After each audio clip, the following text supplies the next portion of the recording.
Hello everyone, my name is Mayur Suthar and welcome to my YouTube channel Anybody Can Code.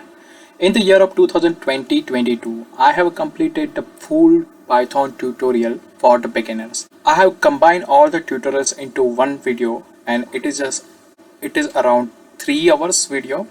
So you can go to my YouTube channel and check it out. Now today I'm going to install Python again. I have got another laptop, so I would like to install Python and I would like to share with you as well.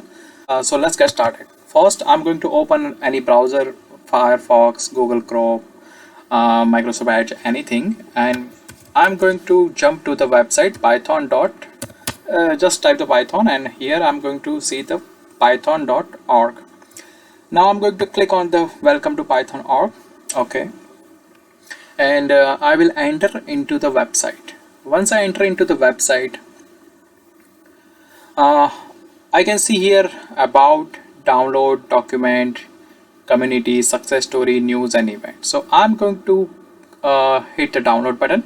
In the download, I can see the latest version available.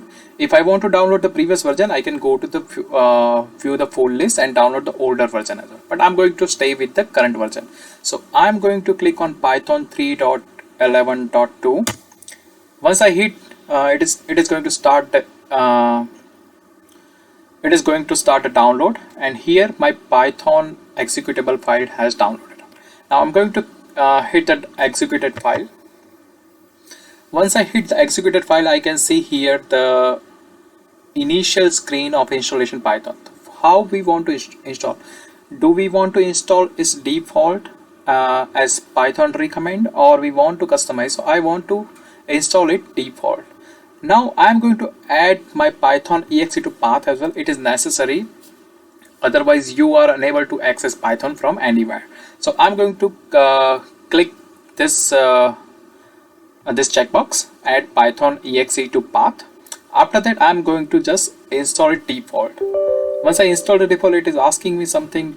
Do you want to allow this app to make change to your device? I'm going to just hit the yes, okay, and it will take some moment.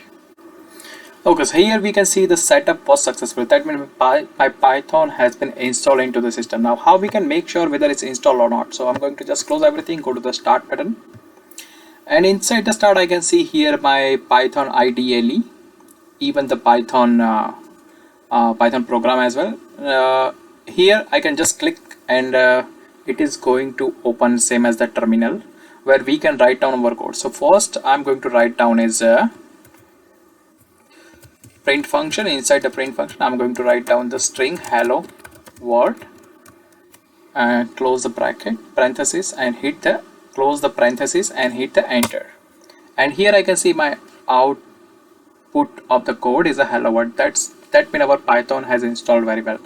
Now let us close this and go to the command, and in the command we can check whether our Python is installed very well or not. So I am going to write here is Python, and here we can see the same thing that we have seen in the Python application. So here we can see the same thing. Here we can perform the same action. We want to print something hello world and close the parentheses and hit the enter. Here we also can see our output. That means our Python has been installed very well and we are ready to use it. Thank you for watching and see you in the next one. Bye bye.